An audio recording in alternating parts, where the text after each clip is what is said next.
두 번째 가정 윤리에 대해 살펴보겠습니다. 하나님께서는 우주 만물을 창조하시고 그 다음에 인간을 창조하시고 첫 번째로 만든 구조가 있는데 그것은 가정입니다. 이 가정은 나중에 신약에 와서 교회라는 모습으로 확장되어 나타났고 이 교회가 더 확장되어진 것이 국가입니다. 그래서 우리 기독교인의 입장에서 봤을 때 가정의 확장된 모습이 교회이며 교회의 확장된 모습이 국가라고 볼 수 있습니다. 또 교회를 중심으로 교회 축소판이 가정이며 또 교회 확장판이 국가라고 보는 것입니다. 그래서 건강한 가정이 중요합니다. 기독교에서 보는 가정은 개인의 행복을 위해 구성되는 것이 아니라 하나님과 이웃을 위해 구성되는 것입니다. 이 말은 행복하지 않아도 된다는 이야기가 아닙니다. 가정의 본질적 목적이 개인의 행복에 있는 것이 아니라 하나님께 영광을 돌리고 이웃에게 유익을 끼쳐야 된다는 말입니다. 그러나 반대로 세상적인 관점에서 본 가정은 개인의 행복이 우선입니다. 개인은 지극히 이기적입니다. 개인의 행복이 우선이 되다 보면 여러 가지 문제가 생길 수가 있습니다. 내가 좋아하는 사람, 나를 행복하게 해줄 수 있는 사람이 우선 결혼의 대상이 됩니다. 그 결과 동성애자와의 결혼이나 더 나아가서 짐승하고도 결혼하는 이상한 가정의 형태가 나타나기도 합니다. 또한 일부 다처제와 같은 계속 변형되어지고 성경적이지 않은 다양한 모습의 가정도 나타납니다. 또한 개인의 행복이 우선이 되다 보면 어떤 문제가 발생했을 때 그 가정이 나를 더 이상 행복하게 해줄 수 없다라고 생각이 들면 그 가정은 언제든지 깨트릴 수 있다고 생각하게 됩니다. 왜냐하면 그 가정을 출발하는 목적이 나의 행복이기 때문입니다. 그래서 나의 행복에 방해가 된다면 자녀라 할지라도 배우자라 할지라도 살인을 하거나 낙태도 당연시 여겨지게 되는 것입니다. 이것이 세상의 입장에서 본 가정의 모습입니다. 반면에 믿음의 사람들은 가정을 이루는 데 있어서 개인의 행복이 우선이 아니기 때문에 내 자녀가 예를 들어 장애하라 할지라도 그 아이 때문에 나의 인생이 불행해진다 할지라도 낙태를 선택하지 않습니다. 나의 행복보다는 하나님의 영광과 이웃의 유익이 또한 이웃에 대한 사랑 실천이 우선순위에 있기 때문입니다. 에베소서 5장 21절에서 6장 9절까지는 가정에 대한 가르침이 기록되어 있습니다. 아내들이여 남편에게 복종하라. 남편들은 아내를 사랑하라.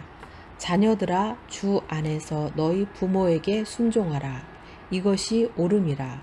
아비들아 너희 자녀를 노엽게 하지 말고 오직 주의 교훈과 훈계로 양육하라. 이 말씀 속에 가정의 원리가 다 들어 있습니다. 그런데 중요한 구절은 사실 5장 21절입니다. 이 말씀이 가정의 대원칙입니다. 그리스도를 경외함으로 피차 복종하라. 가정에서의 대원칙은 그리스도와는 수직적인 관계이지만 모든 인간관계는 상호 복종, 그래서 피차 복종하는 관계, 이것이 원칙입니다. 부부 사이에서도 한쪽의 일방적인 복종이 아닙니다. 양옆에서 서로 부모와 자녀의 관계도 마찬가지입니다.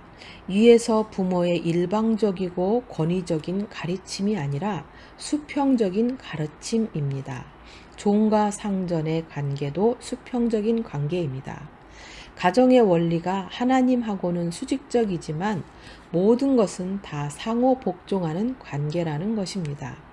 그 시대는 가부장적인 사회였는데 이 본문을 보면 사랑의 가부장적인 모습으로 바뀌었습니다.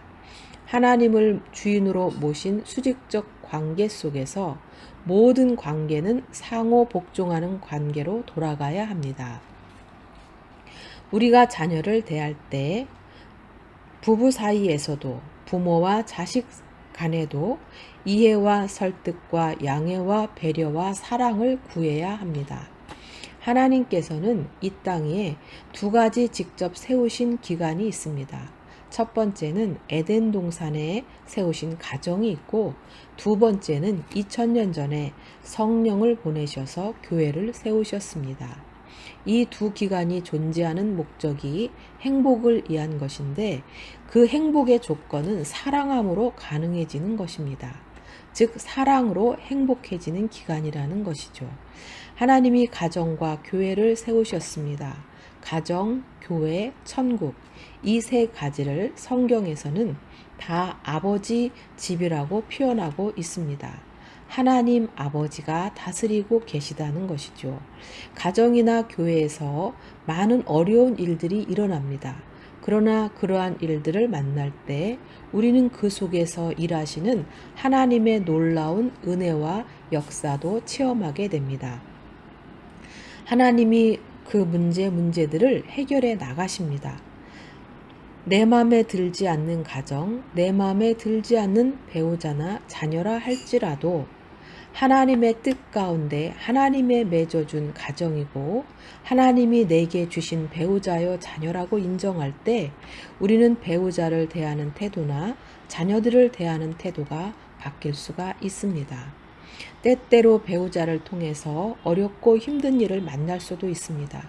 내가 사랑하는 내 자녀가 나를 힘들게 할 수도 있습니다.